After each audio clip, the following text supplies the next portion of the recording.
দেখলাম তাজমহল, দেখলাম ক্ষুদিরামের পাশের মঞ্চ দেখলাম, তাছাড়া পিরামিড দেখলাম, পাখি দেখলাম। আমরা তাজমহলে গেলাম, ওটা অনেক ভালো লাগছে, এনজয় করলাম। আবার এখানেও আসলাম, খুবই ভালো। এই কারণেই তো ফ্যামিলির সবাইদেরকে নিয়ে আসলাম। ইনশাল্লাহ খুবই ভালো লাগছে। আপনারা সবাই আসবেন, ভালো লাগবে। বাংলার তাজমহল নিয়ে আসলে অনেক আগে থেকে একটু এক্সাইটেড ছিলাম, বাট আসার কখনো সময় এরকম হয়ে ওঠে নাই। কিন্তু আজকে আসছি। আমরা আসলে সিলেটের সুনামগঞ্জ থেকে আসছি, আমরা বন্ধুরা মিলে।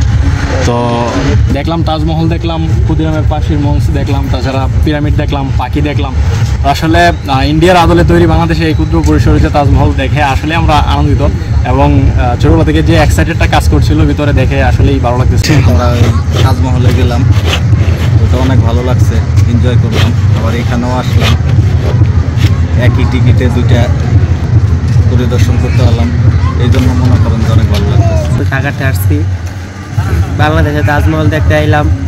আবার মিশরের পিরামিড, বাংলাদেশের পিরামিড পুরো সেম একই রকমের, খুব ভালো লাগতেছে দেখা।